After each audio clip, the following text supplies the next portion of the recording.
നമസ്കാരം. വിഷു വിപണിയിലെ തിരക്കിലമർന്ന കൂത്തുപറമ്പ് നഗരം. ചുട്ടുപൊള്ളുന്ന വെയിലിനെ ഭേദിച്ച വിഷു ആഘോഷത്തിന്റെ ഒരുക്കത്തിലാണ് ജനങ്ങൾ. വിഷുക്കണിയും കൈനീട്ടവും സദ്യയുമൊക്കെ പ്രധാന ഘടകങ്ങളാണെങ്കിലും വിഷു പൊടിപ്പൊടിക്കണമെങ്കിൽ പടക്കങ്ങൾ തന്നെ വേണം. ഒരു വീട്ടിൽ ഒന്ന് പൊട്ടിച്ചാൽ അടുത്ത വീട്ടിൽ രണ്ടെണ്ണം പൊട്ടിക്കുന്ന കാലമൊക്കെ പണ്ടുണ്ടായിരുന്നു. അക്കാലമൊക്കെ കഴിഞ്ഞെങ്കിലും ഇപ്പോഴും പടക്ക വിപണി സജീവമാണ്.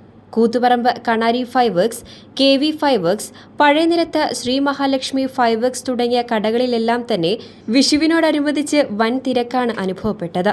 പടക്കങ്ങൾക്കൊപ്പം തന്നെ പുത്തൻ വസ്ത്രങ്ങൾ വാങ്ങുവാനും ആളുകൾ ഏറെയാണ്.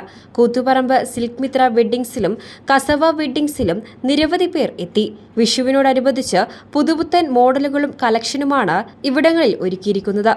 അതോടൊപ്പം തന്നെ മാർക്കറ്റുകളിലും വഴിയോരങ്ങളിലും കച്ചവടം പൊടിപൊടിക്കുകയാണ്.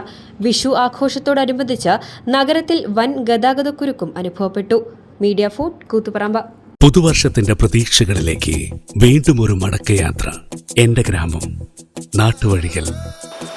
വീണ്ടും പ്രതീക്ഷയുടെ വിഷുക്കാലത്തിലേക്ക്. ബന്ധങ്ങളുടെ മൂല്യങ്ങൾ ഞാൻ തിരിച്ചറിയുന്നു. നല്ല ഈ കണിയൊരുക്കി തന്നതിന് സർവേശ്വരന് നന്ദി. ആഘോഷങ്ങളിലെ നിറസാന്നിധ്യമായി കുഞ്ഞുനാൾ തൊട്ട് എന്റെ ഉള്ളിൽ നന്മയുടെ പൂത്തിരി കത്തിച്ചു വെച്ച കണാരീസിനെ കുറിച്ച് ഇതിൽ കൂടുതൽ എന്തു പറയാൻ. കണാരി ഫൈവർക്സ്, കണ്ണൂർ റോഡ്, കൂത്തുപറമ്പ. ഞങ്ങളുടെ പുതിയ സംരംഭം Shri Mahalakshmi fireworks, old road, Koothuparamba. The complete wholesale and retail showroom വർഷം മുഴുവൻ തുറന്നു പ്രവർത്തിക്കുന്നു.